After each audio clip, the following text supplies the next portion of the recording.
sebenarnya kondisi...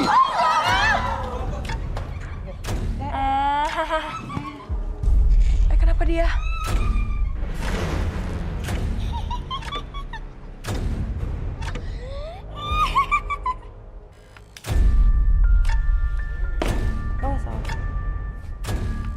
Kamu jangan nyamber terus dong, kamu nanti aku buang ya. Mau nggak dibuang? Dah. Mau dibuang nggak?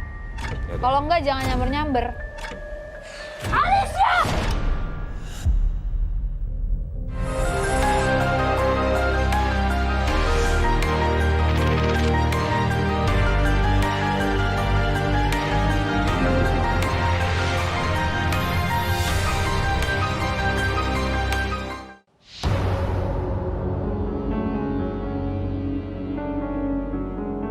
Alam semesta terbagi atas berbagai dimensi.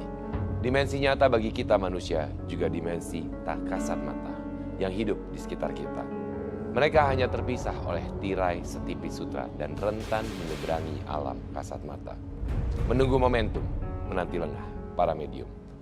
Bersama saya Nick Oliver malam ini di Medium, saya tidak sendirian, saya ditemani oleh teman indigo kita, Tasya Siahaan dan juga penggambar astral, Ervan.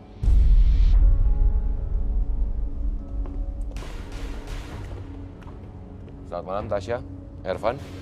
Dan yang pastinya teman misteri selain Tasya dan Ervan, sudah hadir juga 30 panelis yang memang memiliki sensitivitas tinggi terhadap kehadiran makhluk tak kasat mata. Dan sebentar lagi kita akan mendengarkan pengalaman kisah misteri dari teman-teman medium yang bergabung bersama kita. Tapi sebelumnya saya akan persilakan Tasya, Ervan untuk menempati tempat masing-masing.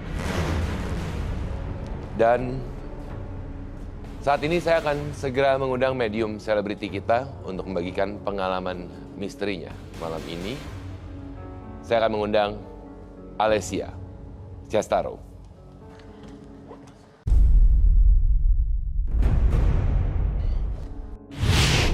Alicia Chestaro, pemain sinetron. Setiap jam 1 malam, putra bungsunya selalu menangis. Selamat malam. Selamat Alicia. malam. Silakan. Baik, saya akan persilahkan tentunya Tasya, Ervan, Alicia dan juga teman-teman panelis untuk duduk. Alicia, terima kasih banyak atas kesediaannya untuk hadir di Medium malam ini dan bagikan pengalaman Anda. Mungkin saat ini saya juga akan persilahkan Alicia untuk langsung membagikan cerita pengalamannya kepada teman misteri di rumah, begitupun juga kepada Tasya dan Ervan, dan juga kepada para panelis yang ada di studio malam ini. Silakan. Iya sih, sebenarnya sedikit cerita ini agak lumayan bikin kaget juga ya. Apalagi ini cerita tentang anak. Karena anakku yang terakhir itu yang nomor 3, emang setiap jam 1 malam itu udah selalu aja nangis. Oke. Itu selama berlangsung berbulan-bulan gitu ya. Kadang-kadang kita kan sebagai orang tua, ini kenapa ya, mungkin sakit perut atau apa. Ya. Dan ternyata kok beda gitu. Dan emang anak aku yang ketiga ini beda sendiri, jadi suka kayak main sendiri, terus lihat-lihat ke atas gini, ketawa-ketawa sendiri gitu. Sampai saat ini masih seperti itu? Kadang-kadang.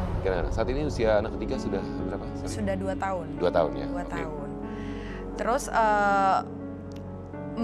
terjadilah di malam hari ini ya. Setiap jam 1 pasti nangis. Oke. Kita bangun ya, udah heboh semua satu rumah, ini kenapa ya, diginiin nggak bisa, dikasih minyak semua, pikir sakit perut atau apa, nggak bisa juga. Terus kakaknya yang nomor 2 ini kebangun. Terus kebangun, mami kenapa dia nangis terus? Akhirnya disamperin lah ke ruangan aku yang di sebelah ruangan mainnya ya kan. Ya. Karena dari kamarnya selalu dikeluarin di ruangan mainnya itu. Pada saat itu udah di ruangan main, adiknya nangis terus sambil aku gendong. Terus anakku yang kedua terus nunjuk kayak ke atas, jadi kayak ada pintu gitu, ada pintu di dekat permainannya gitu. Ya. Nah di atas pintu dia tunjuk-tunjuk, Ini mami, Sorry, sebentar Ervan menunjukkan ruangan itu. iya itu kamar, itu saya kamar. lagi gambar dan emang bener baru proses mau gambar sih. Baik. Ya betul banget. Baik, ini adalah area ya, area yang barusan diceritakan oleh Ya, ruangan Alicia dan anakku saat ini yang Ervan memang juga. sedang menggambarkan lokasi tersebut. Oke, ruangan tersebut. Iya. Ervan mungkin bisa sambil Ya, melanjutkan saya gambar. memang merasakan energinya di dalam ruangan ini. Oke, itu ruangan apa? Ini kamar anakku. Kamar anak yang ketiga? Ketiga. Oke, Ya, kamar sedangkan anak. itu yang ditunjuk oleh anak kedua Anda?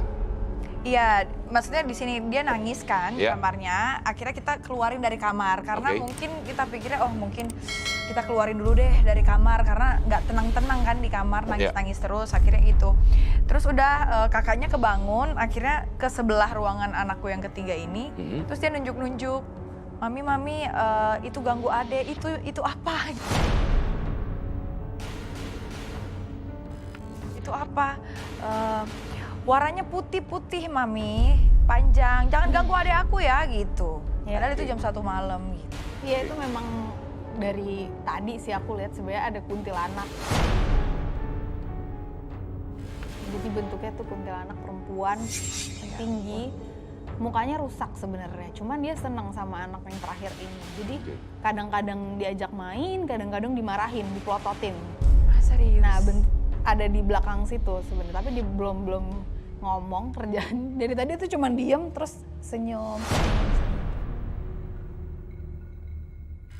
Oke, jadi ada memang satu sosok kuntilanak atau wanita berambut panjang berjubah putih yang memang mendiami area ruangan anak Iya. ketiganya. Tapi bagaimanapun juga suka ikut kepada Alicia artinya. Iya. Ah, Oke, serius? baik. Ikut sih enggak, jadi karena diomongin dan Ervan mencoba gambar, kan Ervan gambar pakai energi ya? Iya, Dia datang. dia datang seperti merasa terpanggil. Iya. Oke, Iya sih, itu yang sering nangis tuh emang anakku yang kedua dan emang anakku yang ketiga, dan anakku yang kedua emang agak sensitif sepertinya ya. Oke. Karena biasanya kalau lagi main pun atau apa emang suka gitu, mami itu nunjuk apa gitu. Cuma kan kita sebagai orang tua kayak enggak kak gitu, ayo main lagi, yuk dialihin lagi gitu. oke. Mungkin Ervan juga bisa diperlihatkan ke kamera sehingga teman misteri di rumah bisa melihat sosok yang digambar oleh Ervan. Ini adalah ruangan yang memang adalah ruangan Lihat, anak ketiga tadi ya. Kamar ya. Oke, kuntilanak tapi tadi Tasya juga bilang ketika Ervan menggambarkan seperti ada energi yang hadir dan kemudian juga bisa dikatakan bahwa mukanya memang hancur. Mungkin boleh saya lihat sebentar. Masa sih? Ya, Oh ya ampun, takut aku ah. ini ada sosok di ruangan ini artinya ya. Tapi Berarti di memang kamar ya? di kamar. Tapi Makanya- ketika kita bahas tadi sosok tersebut memang seperti merasa terpanggil ke sini gitu. Dia itu kepalanya sering nengok gitu loh, dari kamar muncul ke Melihat Celinguk. celinguk ke arah luar, melihat gitu kan. Dan entah kenapa memang anak ketiga yang mempunyai daya tarik buat dia artinya. Iya, karena mungkin masih kecil ya. Oke, baik. Baik. Banget sih. Tasya, mungkin sebelumnya kalau kita perhatikan kan tadi Alicia juga mengatakan bahwa anak keduanya ini cukup sensitif. Ya kan, anak ketiga pun karena memang masih kecil dan sering ganggu. Tapi boleh mungkin saya coba untuk Tasya mencoba terawang dulu dari Alicia sendiri. Maksudnya apakah memang energi secara garis besar keturunankah yang memang membuat anaknya menjadi sensitif atau karena usia anak atau seperti apa? Mungkin Alicia boleh berdiri? Saya juga akan memfoto Kak Alicia ya, Iya boleh. untuk lihat siapa yang ngikut. Oke, silakan mungkin boleh berdiri terlebih dahulu.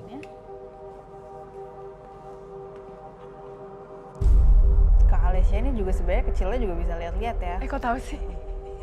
Oke, waktu kecil artinya sering kali juga melihat keberadaan makhluk-makhluk kasat mata ya? Iya. Oke, Sebenarnya sensitif, tapi lama-lama ketutup karena takut. Ya, nggak mau. Nggak mau Bukan- terima. Iya, bukan ketutup sebenarnya sensitivitasnya agak menurun gitu. Iya. Tapi Oke. tetap ada. Ngerasa masih bisa, mendengar kadang-kadang masih bisa. Tapi kalau ngelihat Tidak. udah jarang ya. Oke. jarang. Ya. Sebenarnya ngerasa juga ada yang gangguin anaknya. di sini, di sebelah kita Di ini, sebelah tengah-tengah kita bangku ini, kosong iya. ini yang sebenarnya untuk medium nanti. Oke. Mungkin Ervan bisa sambil gambar. Alicia, mungkin kembali lagi. Artinya tadi Tasya sempat mengatakan bahwa masa kecil sebenarnya sensitif. Artinya masa kecil juga berapa kali melihat, mendengar dan segala apa sebenarnya.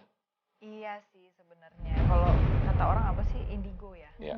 Ya sebenarnya dulu aku sebenarnya waktu kecil ya, tapi lama-lama kalau kecil kan mungkin hal kayak anakku yang kedua ini mungkin kan hal ya udah hal biasa gitu Iya. kali ya. Mungkin ya sebagai teman main atau apa Iya. gitu. Mungkin dulu aku kayak gitu, tapi lama-lama aku udah kayak SMP, SMA gitu ya. Kan jadi takut ya. Oke. Jadi menolak itu semua, nggak mau gitu. Oke. Tapi lama-lama juga emang hilang, tapi untuk kadang-kadang ngerasa masih lumayan lah gitu. Ya, begitupun ketika kita membahas tadi ruangan anak ketiga, artinya sebenarnya tanpa kamu sadari kamu sudah tahu sebenarnya gitu. Iya, tapi aku nggak tahu sosok apa yang ada di Ruangan tersebut. Gitu. Baik. Sosok penjaga nenek ini artinya leluhur ya? Leluhur iya, dari Leluhur. keluarga. Dari keluarga yang memang menemani menjaga Alesia sendiri. Jadi ada satu sosok penjaga juga yang memang karena biasanya memang setiap manusia itu kan ada sosok penjaganya.